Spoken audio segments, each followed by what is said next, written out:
giảm bay bông thì lên bông giảm bay lên chiều mai luôn cả lên bông giảm tầm bay một tình trạng của đất nó đây rất là không phải là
ជាព្រះអង្គត្រាស់ដើម្បីមានទីតាំងស្ថិតនៅក្នុងទឹកដីស្រុកបឋមខេត្តកណ្ដាលនោះផងជាជាងខាងកោតវត្តទូរាជាស្រុកបឋមមានផ្លូវបត់ចូលខាងស្ដាំមកត្រង់រហូតយើងជិះមកដល់ហើយបងប្អូនមានពេលណាអាចមកលេងបានបងប្អូនឬក៏នាំក្រុមគ្រួសារមិត្តភ័ក្តិអាចមកលេងបាននិយាយទៅស្រុកបឋមមានកន្លែងដើរលេងច្រើនកន្លែងបងប្អូនមានវត្តជ្រោយរកៅមានជ្រៃធំមានអីច្រើនណាស់បងប្អូនរាប់អត់អស់តែបងប្អូនមកផ្ទាល់មិនដឹងថាមានកន្លែងលេងច្រើនប៉ុណ្ណាហើយទីកន្លែងព្រះអង្គត្រាស់8នេះផងដែរបងប្អូននិយាយទៅសាកចិត្តបើសិនជាយើងនិយាយខុសមាត់ខុសកអីតិចតួចអត់បានទេបងប្អូនពូទីហោបើសិនជាយើងនិយាយថាដើរតិចមានពូចេញអីហើយជាអាចហាញយើងឃើញហើយធំទៀតបងប្អូនជួយធ្វើបាបយើងទៀតហ្នឹងតែសាកចិត្តហ្នឹងបើសិនជាមានថ្ងៃស្រាថ្ងៃអីវិញឃើញចាស់គាត់និយាយថាគាត់ឃើញគាត់មើលឃើញមានបានមិនមានអីហោះមកប្រជុំនៅហ្នឹងបងប្អូនមានគ្រូធំអីមកប្រជុំហ្នឹងណា និយាយទៅនិយាយខកមាត់ខកកអត់បានទេកន្លែងហ្នឹងស័ក្តិសិទ្ធិហើយបើចាស់ឲ្យវិញវាគាត់តែងតែមកបួសួងកន្លែងហ្នឹងគាត់បួសួងសុំអីតែឲ្យបានសម្រេចទៅកំឡងបងនេះគឺជារឿងពិតគាត់ហើយបើបងប្អូនមិនជឿចង់ដឹងអីអាចមកលេងស្នាម8នេះបានទេបងនឹងមានចាស់ព្រឹទ្ធាចារ្យគាត់ទៅថែសារកន្លែងហ្នឹងគាត់នឹងនិយាយរៀបរាប់ប្រាប់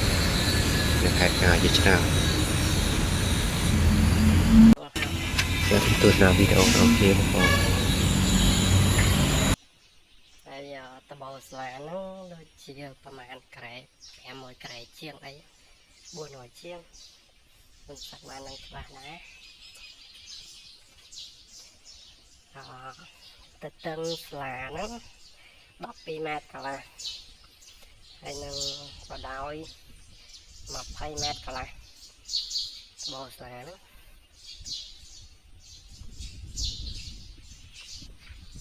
ពីមុនកាលយើងជួសជុលស្បោស្លាហើយយើង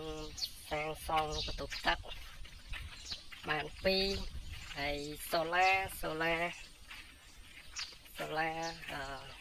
ពុទ្ធបរិស័ទជួយជាសូឡាចឹងទៅហើយមានខ្លះក៏ចេញជាបង្គោលខ្លះទៀតក៏ចេញជាសូឡាហើយរយៈពេលកន្លងមកសូមអរគុណដល់ពុទ្ធបរិស័ទទាំងចិត្តទាំងឆ្ងាយទាំងក្នុងទាំងក្រៅប្រទេសជួយឧបត្ថម្ភជួយគ្រប់គ្រងសាលាស្ដាប់8នេះអត់មានហូរដល់ថ្ងៃនេះហើយនឹង